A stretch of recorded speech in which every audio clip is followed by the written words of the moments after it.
Hello, everybody. Let's convene the Thursday, April 30th, 2020 Thurston Conservation District Board of Supervisors board meeting to order here.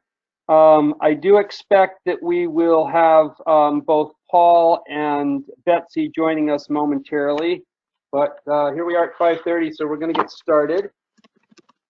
And of course, this is being recorded via GoToMeeting for posterity. And it looks like we have our Executive Director, Sarah Moorhead. We have Jean Fike from the Conservation Commission.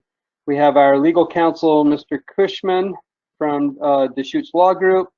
And board members, David Ayal, myself, Doug Rushton, and staff member Leah at this point. So thanks everybody for being here. Next item on our agenda is the agenda review. Are there any proposed changes to the agenda from either our executive director or board members? None from me. Okay. I would like to add one thing under item 7. I'd like to add 7D, which would be our work session schedule. I've got a little conflict that's come up, and I'd like to talk about it at that point. Sounds good. Sarah, do you have any changes to the agenda? I don't. Okay. Hello, Paul. Looks like Paul's joined us now. Then I would entertain a motion to approve our agenda. So moved. Doug. Okay, moved by Doug and seconded by David, I think. All those in favor? Well, I'll do it the way I did it last time. Doug, how do you vote? Aye. David? Aye. Paul?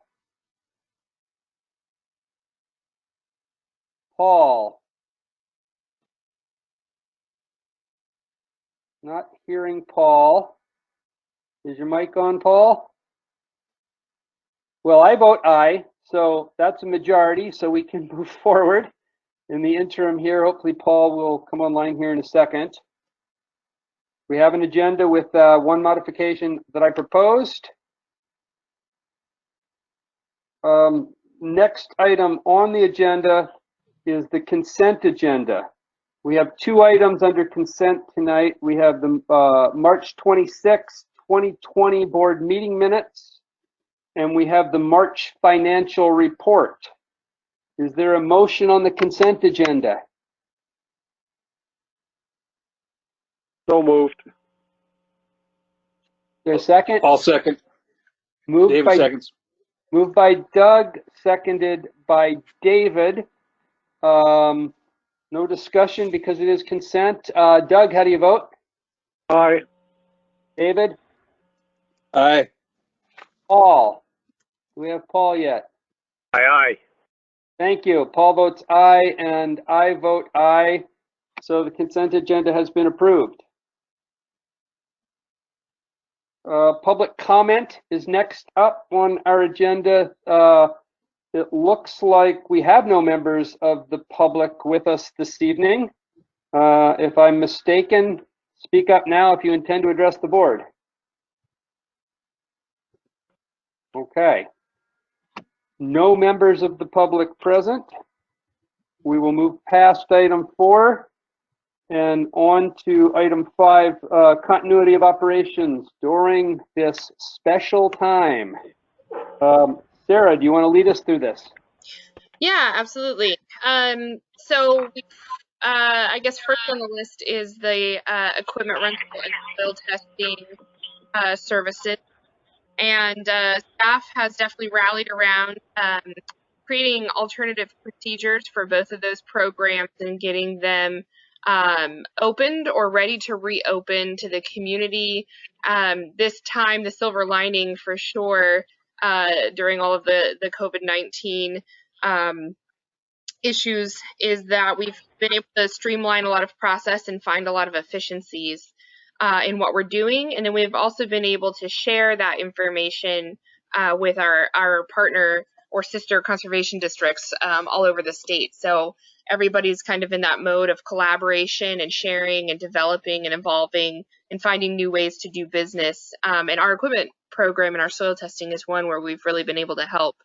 Our soil testing program has been open.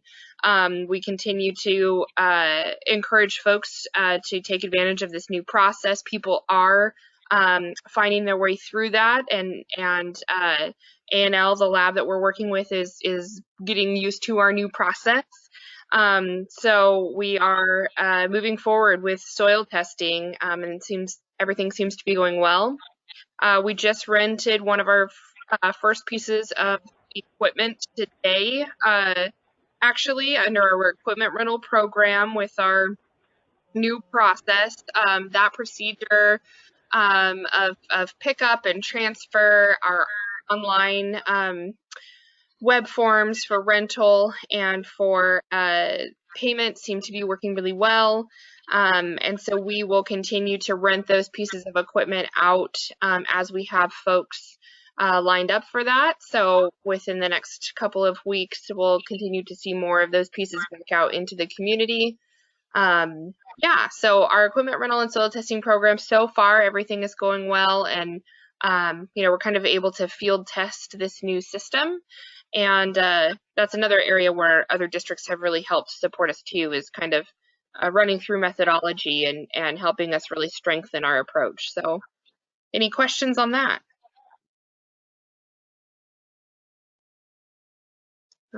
Some questions for Sarah? Great. I guess I have one question, Sarah.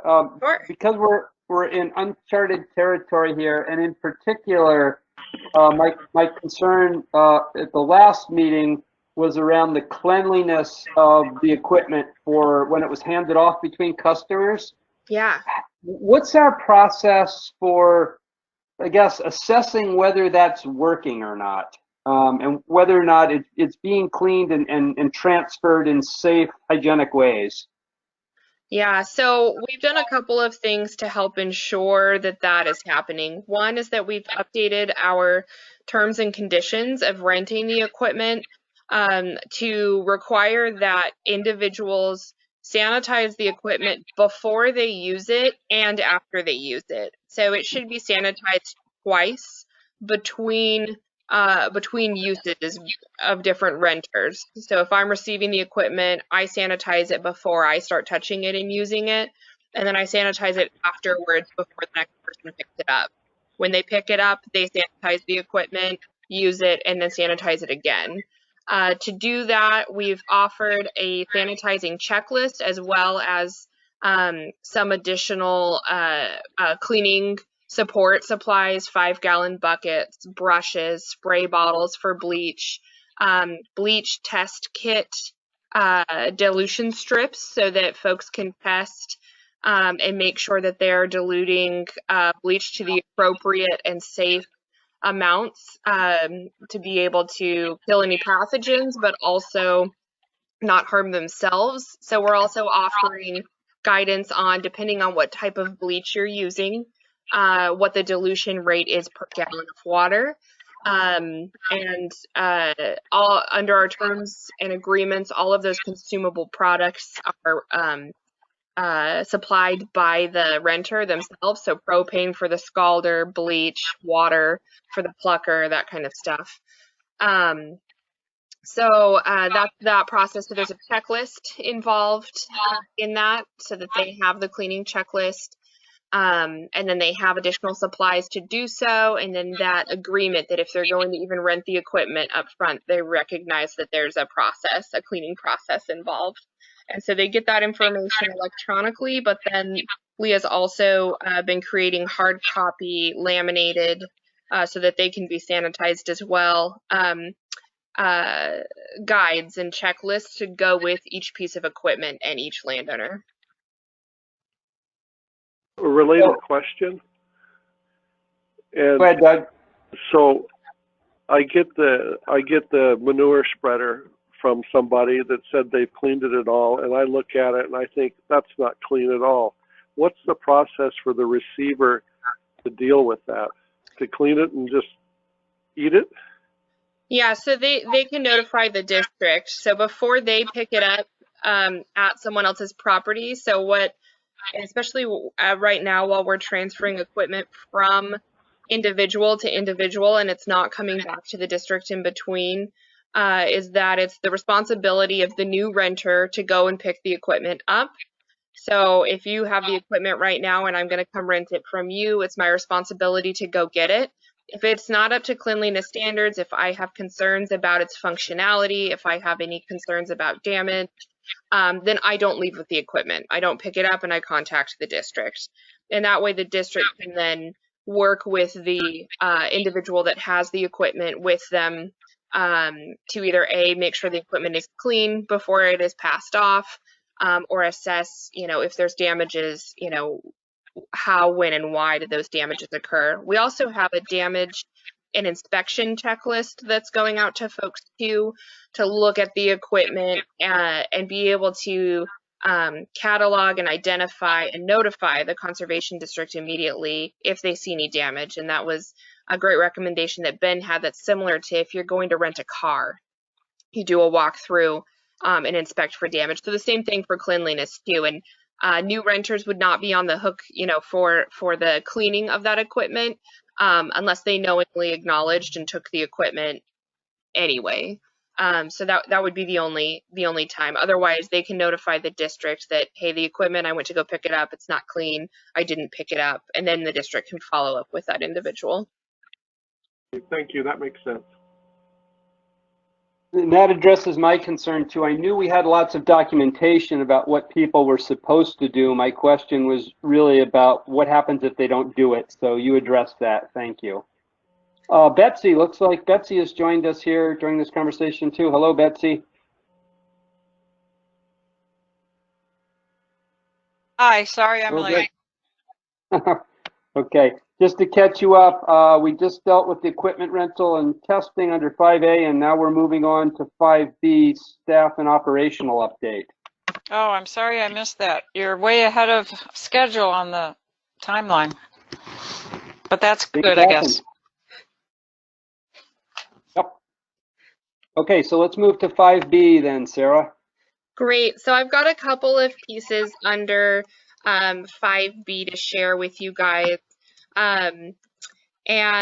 So first, I just want to start with something really exciting, and that is the success that the district has seen and support for our Farmer's Basket Buyer's Guide that's up on our website. We continue to have interest from agricultural businesses in adding their products to that site. Staff are continuing to update that. It's so far been a great resource too. We've seen about 7,000 or 7,500 hits on that website just in the couple of weeks that it's been up. So that's also something that's really exciting. We've heard anecdotally from other farmers that they've picked up additional CSA shares, and folks have said they found it on the district's buyer's guide. So that's really a cool that it's being utilized, right, by consumers and by producers. So in addition, that's been picked up, thank you, Doug, nationally by NACD. So it's gone out in media and newspaper locally, but also been featured as an example of how districts can respond to this crisis at the national level too. So it's a great resource for other organizations and our community and our producers. Any questions about that before I move forward?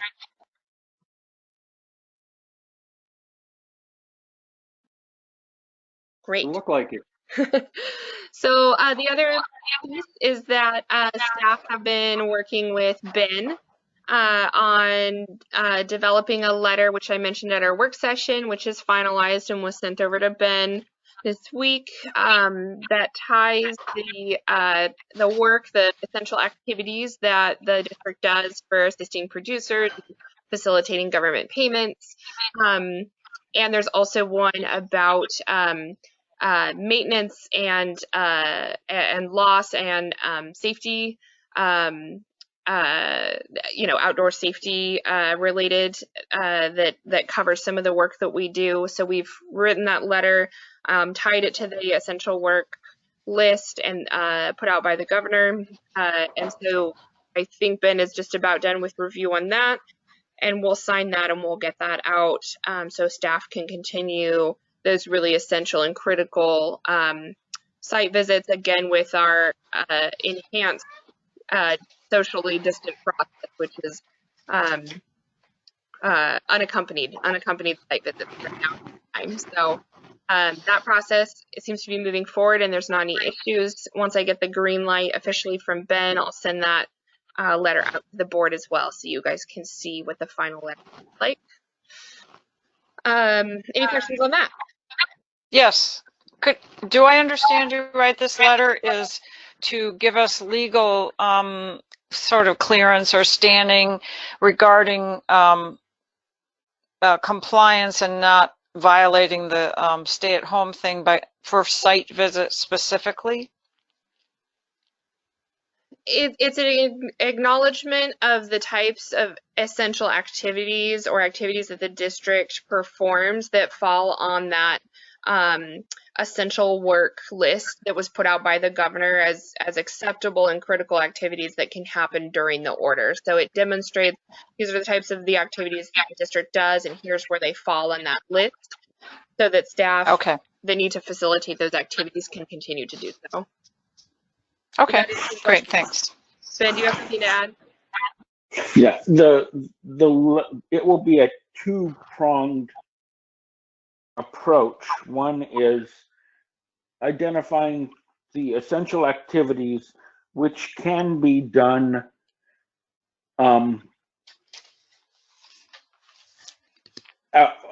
outside of the home, even under the stay-at-home order. And then there's also a list of policies and safety measures specific to COVID-19 about how such activities should be done in a manner that maintains social distancing. And with those two pieces, I believe we will comply with the two planks of the governor's order, which is only engage in essential activities outside the home, and then do those activities in a manner that maintains social distancing. Great, thanks. Any other questions on that piece?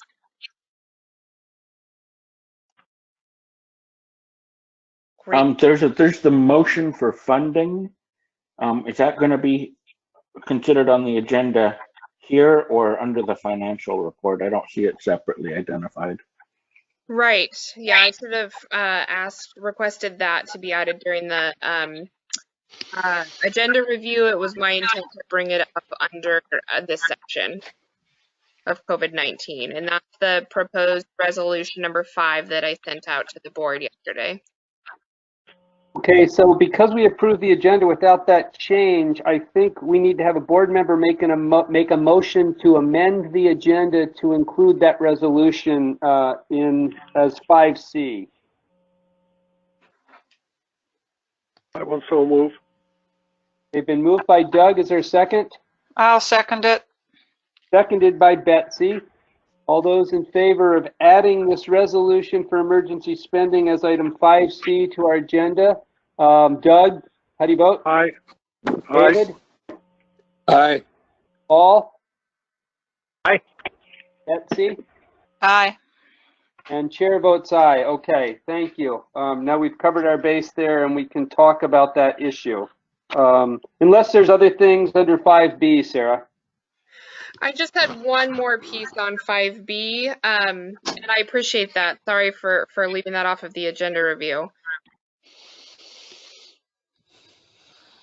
So I'll just quickly move forward with that last piece of 5B, and that is the Family First Coronavirus Relief Act. That was something I put out in my report just as an FYI to the board.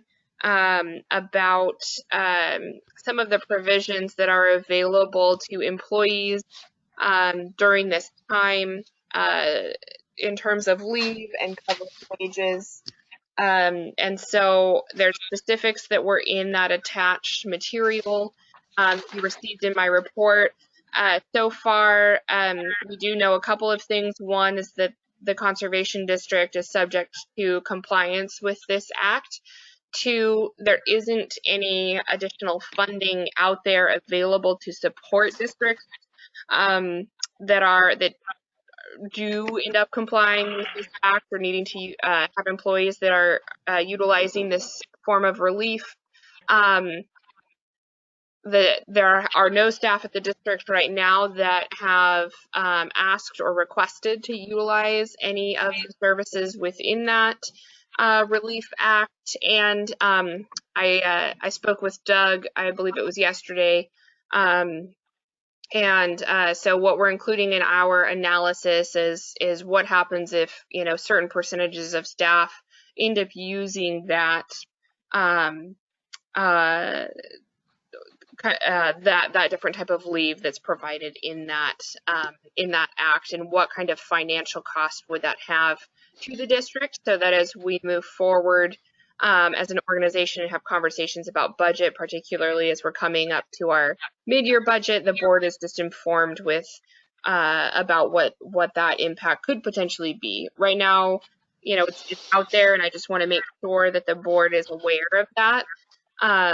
But there is not any momentum or realization of employees using that right at this time. Okay, thank you. Are there any questions from board members about that issue? No. Okay. Okay. If not, then let's move to the item we just added here, item 5C, which is resolution 2020-05, and our emergency spending updated resolution. Yeah. Which we all received by email from Sarah yesterday. It's now up on the screen here. This modifies the resolution we passed last month. The additions have been highlighted in red text.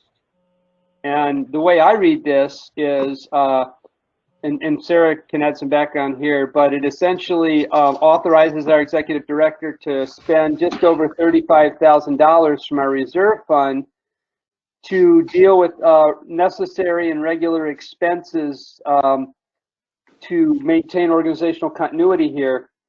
And then we will replenish that reserve fund when we get our next installment of rates and charges, and no later than June 30th. The issue here is a cash flow issue for us. It's not a reduction in our budget, but it's a cash flow issue. Sarah, do you want to say anything further on that? Just that everything that you just shared is absolutely correct. This is a typical cycle for the district where we have these really high and low cash flow times. So this is something that we're used to experiencing. We are still, coming out of, in terms of cash flow, that year of 2018 without our rates and charges. We will be set up in the future to where we won't have these shortages or issues. Well, these kind of seasonal cash flow challenges. So this is, just a bridge to get us through until that rates and charges payment in May. And I worked with David and Ben to develop this process. So. Great. Thank you both to David and Ben for doing that. Any questions? Go ahead, Doug. I have two questions. One, I'm assuming, David, because you helped prepare, that you're okay with it. Yes, absolutely. Yeah, I can even see you shaking your head yes. Second, it seems like there's an assumption, I think a reasonable one, that the cash flow from the county on the rates and charges funding coming in will be not diminished enough to have an impact. Is that accurate?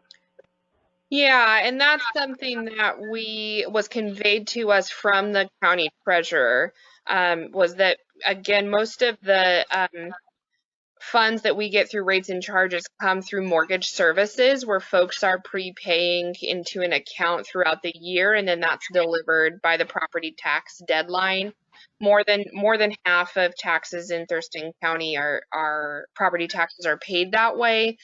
Of the ones that are not, they're still not expecting. They're expecting less than half of those that are not to take advantage of the delayed property tax deadline.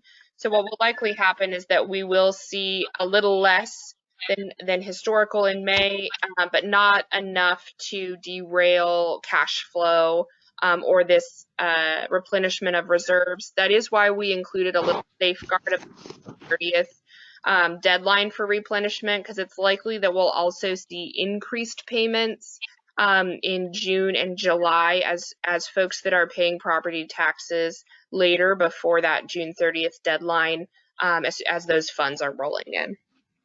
Yeah, and thank you for providing that information earlier too. I just wanted to confirm that.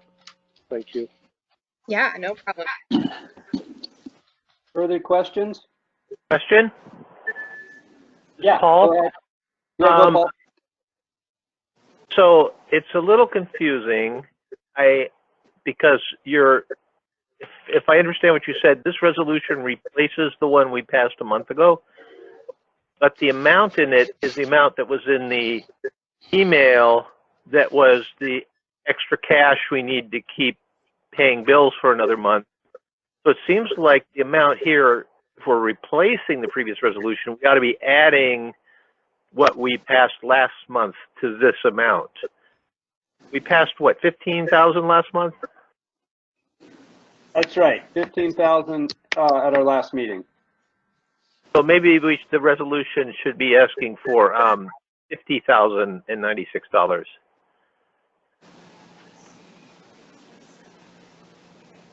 So Sarah, go ahead. Oh, it's up to the board completely how we would like to phrase this resolution. So this is definitely an update to include a component about necessary regular expenses from the reserve fund specifically. If you'd like to do a full just replacement of the prior resolution and include both of those components, that's also fine with me too. This would be a question for Ben, but I don't know that this updated resolution would negate what the board had set in the prior resolution. That would be a good question. Hey, let me clarify. Is this resolution, it says -05, is this a different number than what we passed last month? Yes. Oh, it is. So it is a new resolution. Yeah, it's emergency. But it's not a replacement resolution. It's another resolution that supplements. Yeah, I read it as a supplementing new resolution rather than a replacement resolution. But it was modeled on the earlier resolution. I think there was some ambiguity in the email, but this, to me, does not replace, but rather supplements and is read along with the earlier one. Okay, thank you for clarifying that. And we need to make sure that the notes say supplements rather than replaces. I think that's a good point, Ben. Thank you. And as long as the resolution number is different, I think that makes it clear as well. Okay, so further questions or comments on this issue before we take action? I just would like to say that I've been searching around looking at the resolutions, and on the cloud thing, the file save, whatever, I'm not finding a copy of resolution 2020-04. I see 03. That was the emergency spending for 5,000. So was 04 for 10,000 more? What was 04? Or was 04 an amended version and we toss out 03?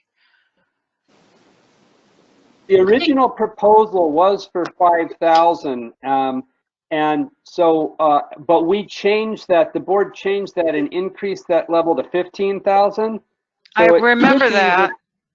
Yeah, it could be that the wrong document got posted because the final that we approved changed that 5,000 to 15,000. Okay, so it would be great if we utilized the cloud a little more efficiently. I'm just getting used to it, but I'd like to be able to look up any resolution, like have all the resolutions in one place, not have to dig through board packets to find them. Absolutely, I Is that agree with something that, that, Betsy. okay, so that's something that Sarah can work with Leah and follow up on? Yes, we absolutely can. And Okay. because of the signature challenges with COVID-19, that's why some of these latest resolutions aren't on there, is because we don't have those final signed. We'll go ahead and get those drafts up there though, so that the board has the final content that was approved, or a draft up there with TJ's signature, because he's been signing things throughout this time. Okay, thank you. Thank you, Betsy. Good catch, Betsy. Okay, I think we're ready to vote on this resolution 2020-05 emergency spending. Is there a motion? I so move. Moved by Betsy. Is there a second? This is Paul, second. I'll second. Paul, seconded by Paul, just in the nick of time. Parliamentary Okay. procedure. Yes. The motion should be moved and seconded before it's debated. Yeah, Give you good a- point, Paul. Okay. It should have been. Thank you. So it's been moved and seconded. Any further debate? No, because we already had it. Okay, Betsy, how do you vote? Aye. Paul? Aye. David? Aye. Doug? Aye. And the chair votes aye. Resolution 2020 passes unanimously. Thank you. I have a quick question, process question. So some of these resolutions need all 5 board members to sign. So will you be setting up a time so we could pop in and sign things? Yeah, we're more than happy to do that. Absolutely. Or isn't there some way to do it electronically?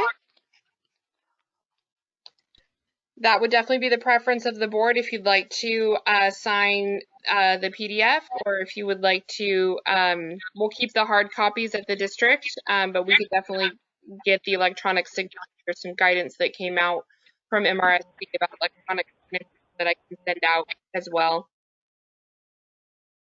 I think that makes sense to try to do this electronic signature versus trying to get us to the office or have Leah drive around as she's been doing to catch us all. So will a scanned signed copy be sufficient to email it to you, Sarah? I think what we'll do is we'll follow up with process around that and how we will get all of the board members' signatures on a readable version of this. There's a couple of different ways we can do electronic signatures, and one of them is on the program itself. So I think maybe we'll do a little bit more research about what might be the easiest for you guys, and also would still be, kosher with legally signing. Okay, thanks. Yeah, and I just Paul, I'd like to just maybe Ben can double check that electronic signatures are legal. I'd like that we have that authority. Hate to sign these things, spend the money, and have somebody who's bent on mischief challenge us for illegally spending money from a resolution never got signed. Yeah, no, electronic signatures are legal if there is a clearly demonstrated signatory act, and the various protocols to do them electronically, whether it's through DocuSign or through the added steps in the Adobe Acrobat program, are the type of extra steps you would have to take that you can't just accidentally take, that would show that there was a signatory intent when some new mark was affixed to the document.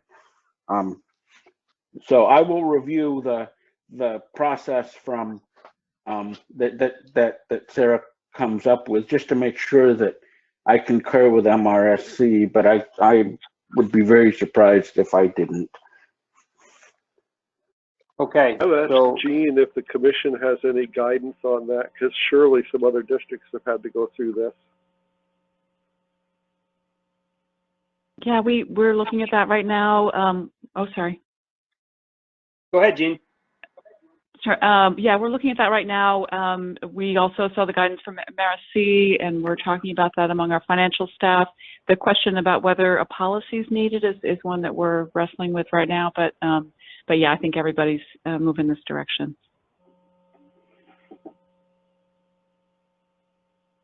Okay. An aphorism for my final meeting: just because you're paranoid doesn't mean they're not out to get you.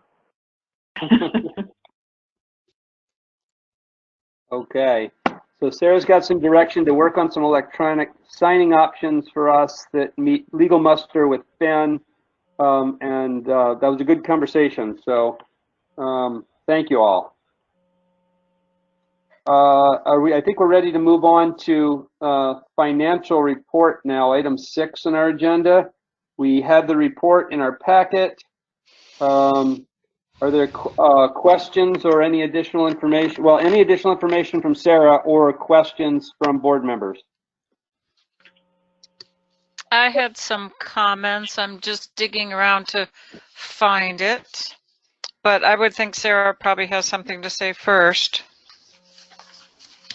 I don't think we have any additional comments on the financial report outside of the action that we just took, regarding the cash flow analysis. Again, there were more details about that emailed out to supervisors, but I'm happy to answer any questions on the financial report. And I can pull it up on the screen if that's helpful, Betsy. Sorry, I'm making you all seasick here. You're fine. Well, okay, so my questions relate to page 16. Shall I wait till you pull it up? Feel free. Ask when you're ready and I'll catch Or up. no? Well, it says two different things.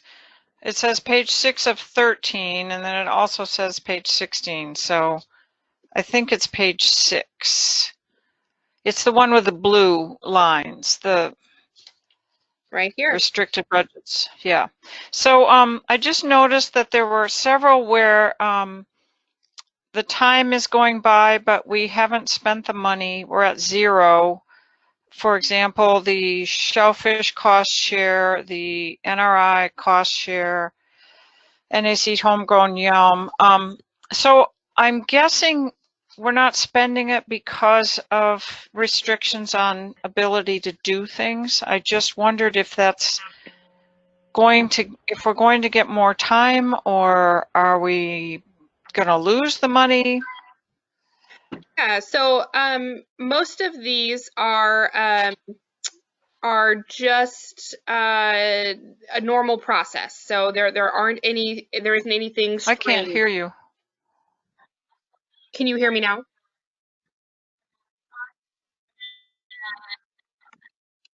Let's see, can anyone else hear me?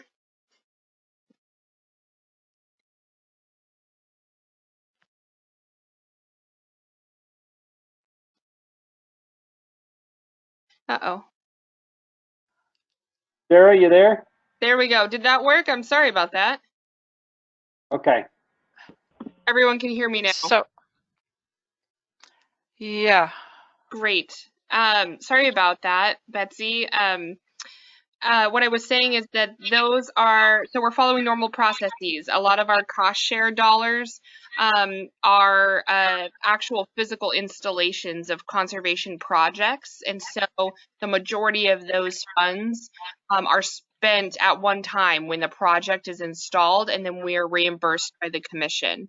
So a lot of our physical project expenses or grants have those physical project expenses, you'll see move larger amounts of money at one time. And so that could be closer to the end of the process. Cost share, for example, there's a lot of TA that goes into that. There's permitting processes, there's planning and design and engineering, and then right at the very end, there's implementation, and then the fund is spent. So, Okay, so we needn't be concerned. no, and things like the homegrown Yelm, we just got that grant, so that project just started. We haven't vouchered yet in this report, but you'll see it expenses on the next report. So yeah, there's not any concerns at this time around spending, and some of the higher dollar amounts that you see with little time left are because we have physical expenses in there, like project implementation, or that there's subcontractors that haven't billed yet. Okay, thank you. Another question on the next page. So it looks like, I'm just kind of getting,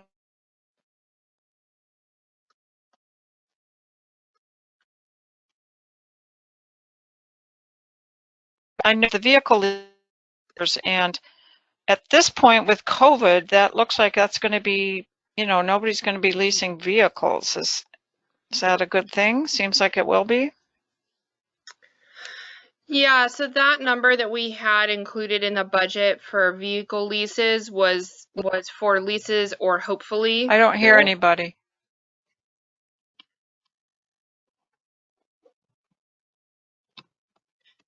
Okay, is my audio working now? Out. She's dropped again. Can you hear me? Yes. I'm sorry, I'm not sure why it's continuing to blink out. Just sharing on the vehicle expense piece, Betsy, that this will likely, they're not leasing any vehicles right now. We're not utilizing them right now. Our district does need to look at acquiring another vehicle, either leased or purchased. So that's something that we can have some conversation with and might have conversation with as part of our mid-year budget process when we look at kind of where all our expenses are in light of COVID-19. Okay. Anything further, Betsy? No, thank you. Okay. Anyone else comments or questions on the financial report? This was Paul. I'm just curious about Project Green, working with the schools. I think I read in the newsletter there was some remote work continuing. I think that's a wonderful story if it is happening. Maybe just a short update on how Green is working. Yeah, absolutely. So they're doing a variety of different things right now in light of not being able to go into the classroom or take kids out. And that's one, being a resource for teachers right now that are struggling with this remote learning with students. Two is that they are continuing to develop STEM activities and curriculum that they've partnered with Thurston Talk to publish a weekly article of some sort of STEM, which is science, technology, engineering, and math, now includes art as well, for folks that are homeschooling their children right now. So they're continuing to get those types of resources out. They're also working on focusing more on a lot of their teacher training development work that they do a big teacher training every year in June. As well as a lot of planning for their upcoming renewal of their interlocal agreement between all of the jurisdictions that contribute some funding to their program. So they've transferred to doing some more administrative work that they would have done maybe closer to the summer, but they're still able to, they've transferred a lot of their program work into fun activities that they can both support teachers right now, but also all of the students that they work with regularly.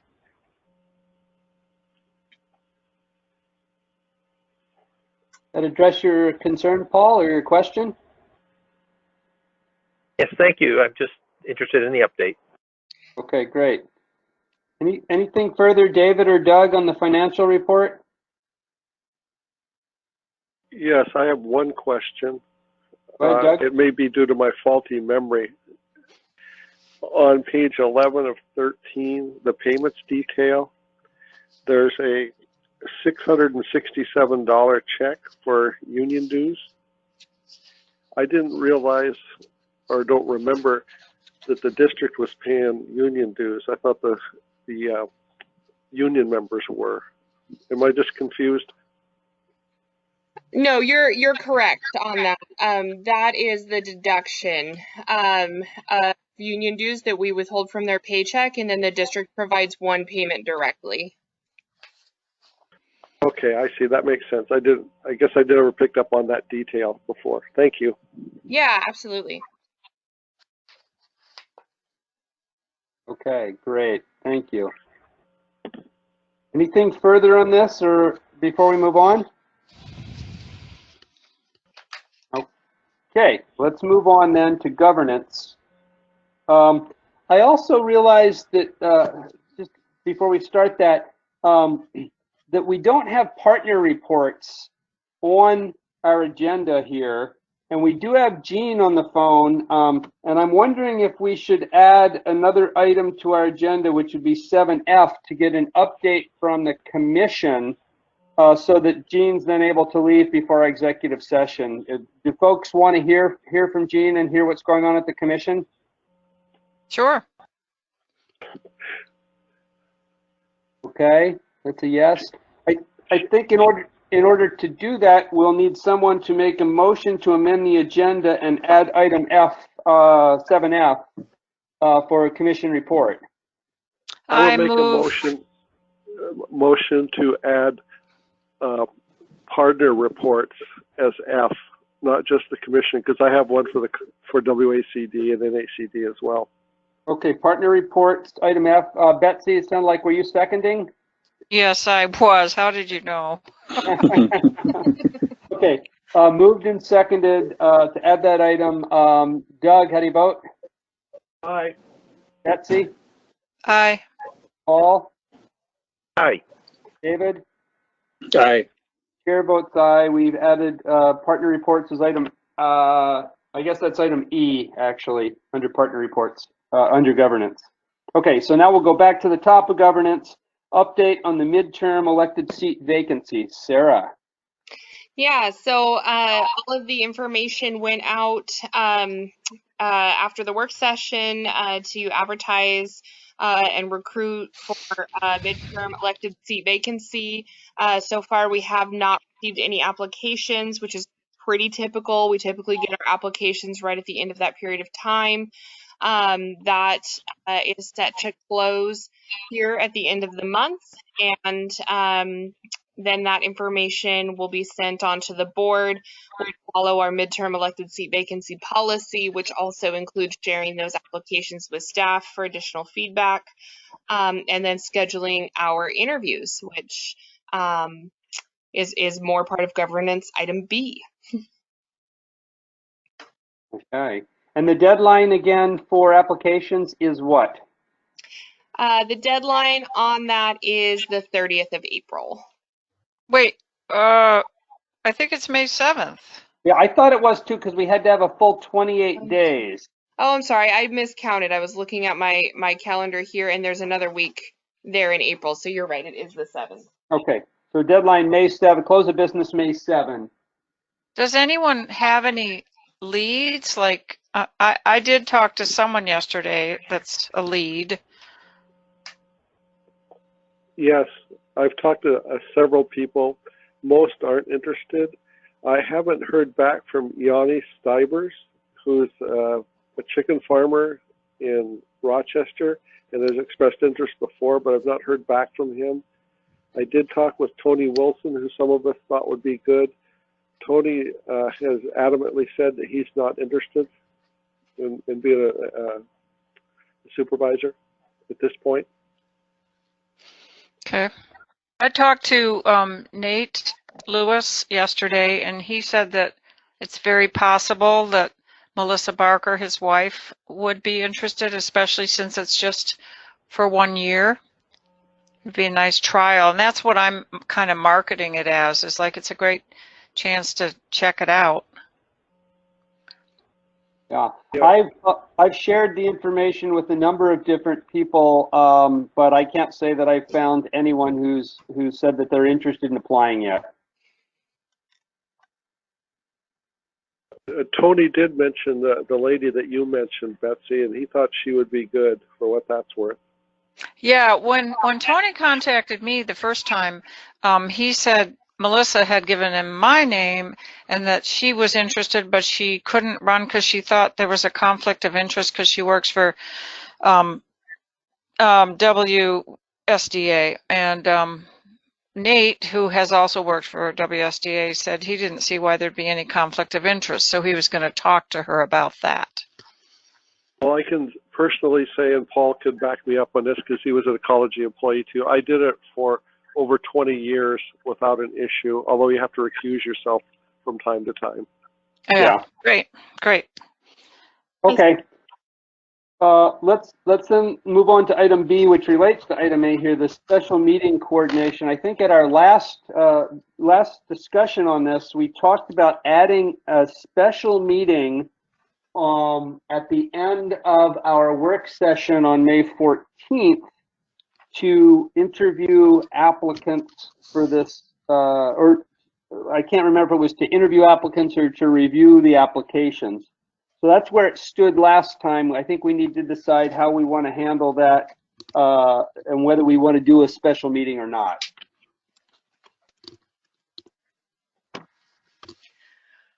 I think we do. How else are we going to get it done? Yes. And does it make sense to do it either, I think to do it right after our work session on May 7th. So essentially it would be, say, from 5 to 6 p.m. To work on these, on the appointments.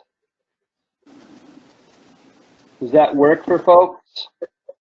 It works for 5 me. to 6, you said? Yeah. That'd work. Doug, you're okay with that? Yeah, I'm assuming it's going to be online, just like we're doing now. That's my assumption. Okay. So I'll need a motion to add a special meeting on May 7th from 5 to 6 p.m. I so move. All right. I'll second. Moved by Yes, I can Betsy, see- seconded by David not Doug. react. Adding a special meeting from 5 to 6 p.m. on May 14th for the purpose of reviewing applications for our appointed midterm elected seat vacancy. I have one question. If our meetings have been quite concise and ending early, is there a way to phrase it so that we could actually just continue on rather than having to stop and then come back at 5 if we do end our work session early? That might be a question for Ben, but my understanding is as a public meeting, we need to notice a time specific that meeting is to begin. Okay. Is that true, Ben? Yeah, that's true. You could.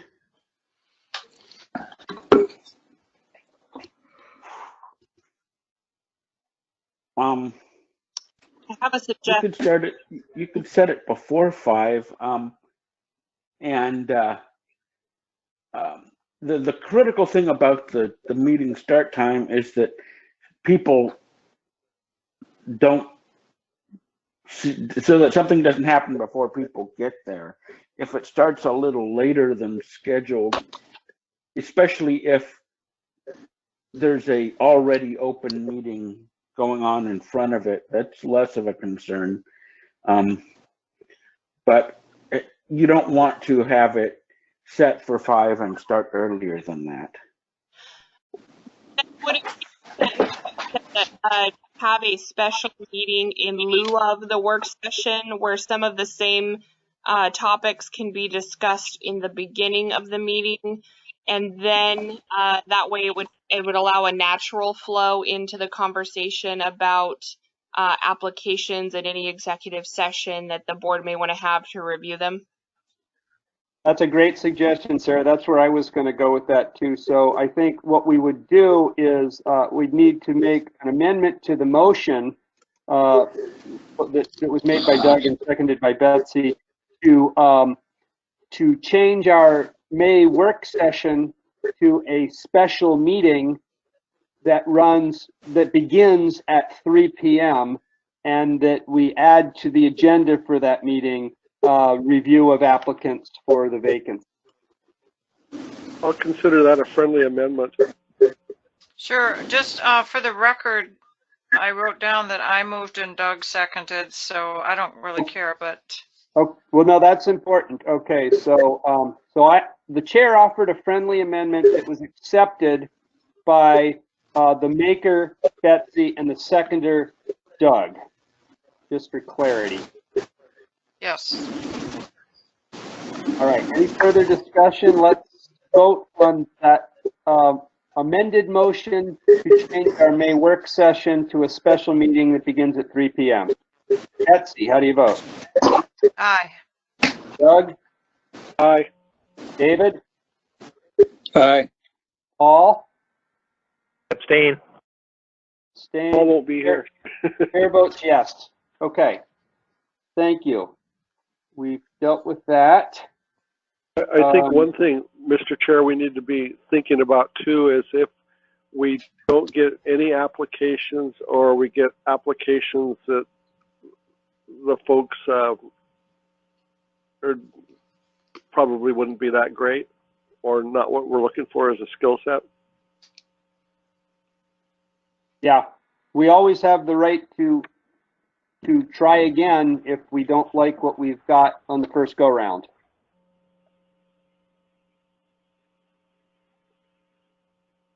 Okay. That takes us to the May work session topic list, or now it's our special meeting agenda, I guess.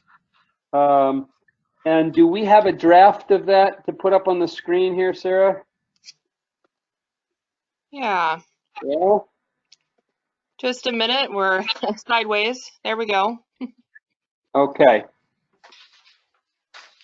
So it's on the screen before us now. We will, I guess, review the minutes from this meeting. Of course, talk about where we're at with the COVID crisis. We have the elected seat appointment process we talked about there. A big piece of that next meeting will be reviewing strategic plan community feedback. Further issues with equipment testing and rental if necessary. And then under policy development, we will have the bid policy that Sarah introduced us to at our last work session that wasn't quite ready for prime time today, so we'll deal with that at the May special meeting as well. Are there other things that we need to put on that agenda for our special meeting in May 14th? I have a question. Yes. Number 9, is that a typo? It says all A period bid policy? It should be underneath 9A instead of on the same line. Oh, the A, the small a. Yeah. Okay. Oh. Okay, got it. Okay, so we'll have a bid policy. Okay. So that's a tentative agenda for our special meeting then, unless there are other additions. Do we want to call the time from 3 to 6 rather than 3 to 5:30? Say that again, Doug? Do we want to call the time on the title instead of from 3 to 5:30, from 3 to 6? Because I think we're Sure. going to have more discussion. Sure, let's give ourselves some flexibility in case we have a number of applications to talk about. Change it to 6. I have a question. Yeah, Sarah.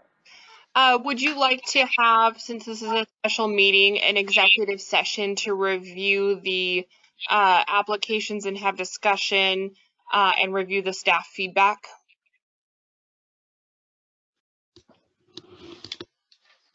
Yeah, I think that makes sense we need some time in executive session, yes. Great, I'll put that in there. Let's move that whole item, number 5, the midterm elected seat appointment process, as later in the agenda as an executive session discussion. Got it. Okay. All right. Let's move on then. So we added an item D here at my request on work session schedule. I have run into a little bit of a complication in that the unprecedented demand for local food caused us to expand our CSA quite a bit here at the farm this year. And what that means for me is I needed to add a third pickup day at the farm. That day turns out to be Thursday. I don't have a conflict with our monthly board meetings because my wife and partner can cover CSA pickup.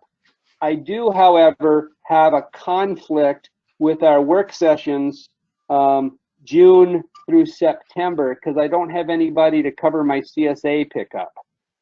And this is clearly a me problem. But I just wanted to put it out there to see if there's any flexibility with the board members to move our work sessions for those 4 months to preferably Tuesday.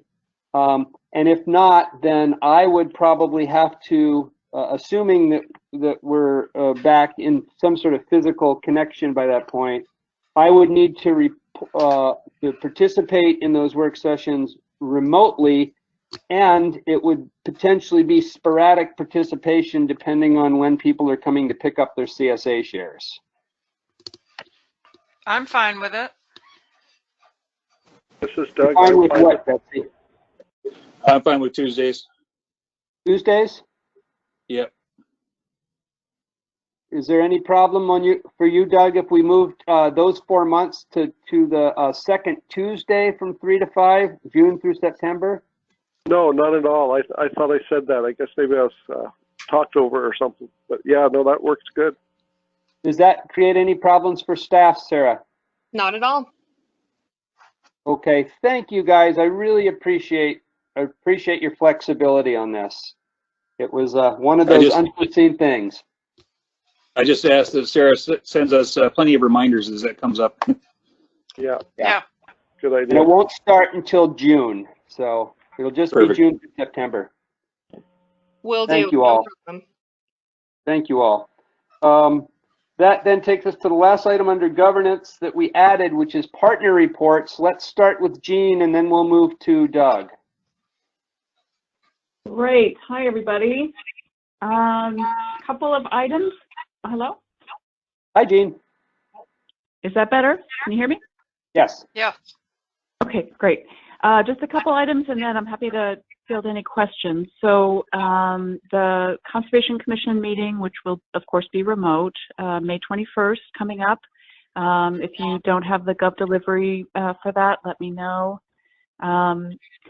It's an interesting situation, Ben, maybe tracking this, about public meeting law right now. We're in a funny, at midnight tonight, the amended proclamation that modifies requirements on open public meeting expires, and as of this moment, there's not an update. We're hoping there'll be something tomorrow, but we're just watching that in case there's a modification or it doesn't happen on time, something like that. So just interesting times.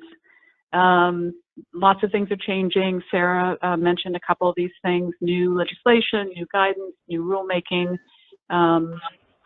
Just we're trying to track it at the Commission. There are a number of websites that are good to watch: Employment Security Department, MRSC, Endoris. We have a COVID page that we try to keep up to date with FAQs that are likely to come up for districts and anything specific to the Commission's operations.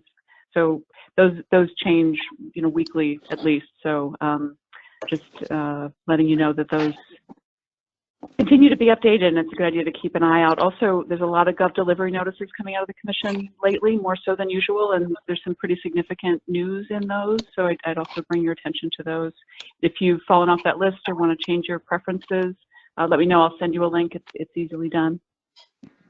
You've probably gotten the notice, again, on Gov delivery that Wade will be a remote event this year, not unexpectedly. But it'll be in that same time frame. So if you have those dates held, please continue to hold those as they finalize the schedule, and they'll get that out. And then, as you know, we're in a challenging budget situation at the state, and you know, we're being asked to think about cuts, look ahead, those kinds of things. It's led to us not being able to offer the end of fiscal year operational funds that we sometimes are able to do. Not possible this time, I'm afraid. And, you know, just thinking ahead to the legislative session, thank you for filling out the survey and for attending, those who are able to, the budget meeting. That'll be a challenging session, and it'll be important to be all on the same page and very focused. So I think we're off to a good start there, starting early, getting that process going a couple months earlier than we have historically. I think can only help. Let's see, anything I've missed or questions that anyone has? Questions for Jean? Don't hear any. Thank you, Jean. Thanks for being here. Sure thing. Nice to see you all. Okay, Doug, you had NACD, WACD stuff? Yeah, and a little bit of overlaps with what Jean was talking about too. I too appreciated the commission doing the budget meeting way earlier than previous. I think that's just really smart, and will make us less reactive. We'll have our ducks in a row before other people, hopefully. Carol did mention at the budget meeting that the focus is going to be on fewer budget packages. We had 17 for the conservation districts in the commission last year. They're going to try to whittle that down to 2 or 3, which I think is smart now. And also preparing for 2 different scenarios of budget cuts, one of 10%, one of 20%. And Jean, maybe I think I have this right, that part of that, a substantial part of that, will be taken up via unfilled positions that were advertised but not filled. Is that correct? Yeah, there's a couple of different flavors of that, but we do have some vacancy savings, essentially, positions that were budgeted for the entire year or only filled for part of the year, those kinds of things. So that should help buffer operational impacts to the cuts, yes. So Carol wasn't overly optimistic. She did make a good, we didn't feel too bad after her talk. Maybe that's the best way to put it. From WACD, the strategic plan is moving forward. There's a subcommittee now set up with Tom Salzer, Alan Chapman from Whatcom, John Keatley from Wahkiakum, and myself to get that moving forward some more. As Jean mentioned, the Wade conference has been is going to be an online version, and they are going to have a supervisor track on that. And for people that have paid already, refunds will be made. On the WACD side, the Plant Material Center is kind of struggling in that they have to take some plants back that people ordered, and then they couldn't plant them because the planting crews couldn't go out because of the physical distancing. But Jim Brown, the manager, thinks they'll be okay. They can heal those plants in for next year, maybe. The WACD annual meeting, it's kind of a curious, complicated thing. There's a penalty clause with the Murano Hotel, which we had last year, that said if we don't cancel before June 2nd, there's going to be a forfeit of $20,000. I pointed out that I thought we had insurance to cover that, and apparently we do. So that's a good thing. But there's going to be some negotiations going on with the hotel to try to get that reduced. But stay tuned for more information on that. It may be a combination of a virtual meeting, maybe some live streaming, maybe some videos. It's just not clear exactly what's going on yet. So stay tuned. And that's my report. Thank you. Okay, that concludes partner reports. So at this point, we're going to move into an executive session to discuss pending litigation with our legal counsel. We anticipate that we will be in the executive session no more than 15 minutes. and that we will take no action in that executive session, and then we will report out at the end of the session. We would ask at this time for Leah and Jean to excuse themselves. I believe everybody else on the line here. I thought that we were going to be getting a new link from Sarah, so everybody will leave to that and then come back. Okay, we could do that, but since we didn't have any members of the public, I thought this would just keep our continuity moving forward. But if there's a reason to do a separate link, we could do that. Well, this one's being recorded. I can We'd have to either turn that stop off. the recording or send a new link. I'm prepared to do both. You can turn the recording off on this link, Sarah? Yes. Okay, I guess. The other thing, though, is that we will then have to reopen the public meeting, and generally we do that by inviting people back in, but that won't be easy to do. My preference would be to do it with a new link and then come back into this meeting. Okay, that's our legal counsel's preference, so let's go that route. Tell us what we do here, Sarah. Great. So I just sent the email then with the other link information only to supervisors and Ben. It should have just come into your inbox. We're going to need to give ourselves a little grace switching from one GoToMeeting to the next. So I'm going to see if I can pause this one and then start up the other one with our software. Otherwise, we may need to close this one and come back to it to reopen. So go ahead and exit out of this one and then follow the new link to the other GoToMeeting for the executive session. Okay.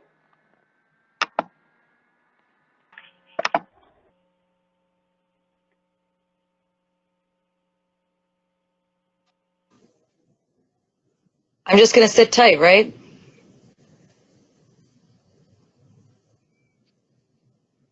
Our legal counsel, Mr. Cushman, on pending litigation, there was no action taken.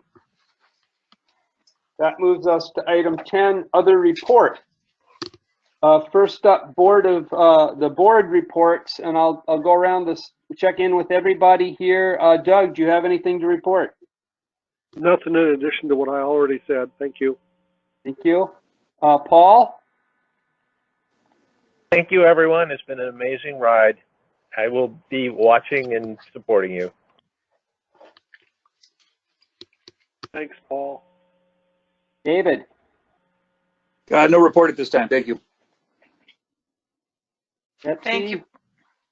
I just want to thank you, Paul, also, and tell you what a great comment. And I never heard you talk so fast before on the Chehalis Basin project comment period the other night. I heard you. It seemed like everybody else did a lot more in 2 minutes than I did. And I will also add my congratulations and thanks and appreciation to Paul, too, for stepping in to an organization in chaos, and not just working within the organization, but really rallying the community to support the conservation district. I think what you did, Paul, was very important work and helped put us on the very stable, successful trajectory that we're on right now. So thank you. Yeah, keep tabs on us and let us know what you're thinking, okay? Thank you. I'm feeling sniffly. The other thing I wanted to report is to just update everyone on the continued discussion with the City of Olympia on farmland loss and specifically the Zahn parcel. I told you that I sent another message to City Council members a few weeks back, tying this into the COVID issue and the sudden interest and concern about local food safety and food security. Well, I finally got a council member hooked, and I've had a couple of really good conversations with Danny Madrone, who's the newest council member in the City of Olympia, about this issue. And she flat out told me that there's no way that the city can approve this park master plan without full mitigation of all of the 42 acres of farmland on that Zon parcel. So she took that position to the city's Land Use and Environment Committee, in which she serves, earlier this week. The outcome of which was that they've added an item on their agenda, hasn't been scheduled yet, but to have a joint meeting between the Land Use and Environment Committee and Thurston Conservation District Board to talk about farmland preservation and mitigation on the Zon parcel. So I feel like we finally have gotten some traction on this thing, and we've gotten on the city's city council's radar. The other thing is, given the city situation vis-a-vis COVID, their already slow timeline for developing the Zon parcel is probably going to be pushed out another couple of years. So we have the luxury of time on our side, and we have what increasingly looks like a willing partner on the other side to work with us on these issues. So I'm feeling pretty good about where we stand right now. Wow, that's fantastic, TJ. Great work. That's really great news. We need to make them understand we're not interested in just the one parcel, though. That's our focus now, but bigger implications. Yeah, exactly. Good job. So as soon as we can as soon as the Land Use and Environment Committee can give me some dates for a possible meeting, and I'm thinking it's going to be late summer, early fall, I'll let you all know, and we'll see if we can't pull something together and sit down and have some conversations with the city. Thank you. Good. That's all I have to report. Sarah, do you have anything further under Executive Director report? A few quick things. One, that's great news. I'm really excited about what you just shared. Two is I also want to add a thank you to Paul for stepping in and helping to right the ship when like we were headed for an iceberg for a while there. Maybe we were hydroplaning over it, I'm not sure, but I just really appreciate having your leadership and your support through that really, really challenging time. So we wouldn't be here without you, Paul, and I appreciate you a lot. So the last two things I'll share are Jean mentioned some challenges and different ways that the state budget that folks will have conversations around that in the next legislative session. I mentioned this already via email, but TCD staff are working to start to have those conversations now in terms of demonstrating the resiliency that we're helping to build in the community through existing programs and our adaptability to develop new programs in a time of crisis to respond to this issue, things like the Farmer's Basket and others. So that newsletter, which is public information outreach tool, will be finished this week and set to go out next week to our local and state electeds, as well as board, other agency leads and partners, OFM, so that we can start to share how CDs in general are resilient and adaptable and flexible organizations that can do this work in the community and build food security and support, and then some local examples of what we're doing here in Thurston to demonstrate that. So that's something that we're excited about. The second thing is that myself and a staff team has wrapped up our metrics and information and data for our 2019 annual report, and that is entering its final, kind of pulling that final draft together. So I am hoping to have that out to the board by the end of next week to take a look at before it is into its final form to Thurston County as part of our commitment with rates and charges, and then posted on our website and shared with partners and others. So just a little update on our 2019 annual report. Almost there. Yep, I want to throw something onto the radar just as something to think about because we might get questions about it. There are a lot of current news reports about food wastage on farms due to farmers having committed previously to provide commercial food for restaurants, which futures contracts aren't being filled. And they're not being filled at a time when the farmers are harvesting and need to move their product. So there's a lot of reports in other parts of the country about food wastage. Some reporter in this neck of the woods is going to start asking if that's happening here as well, and we should be prepared for those types of questions.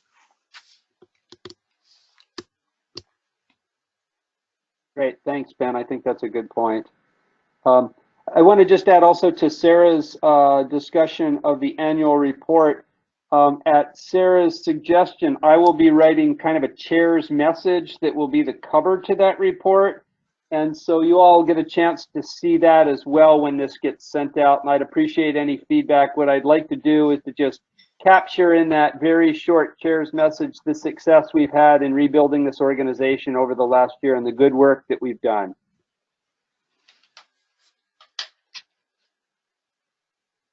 With that, I would entertain a motion to adjourn.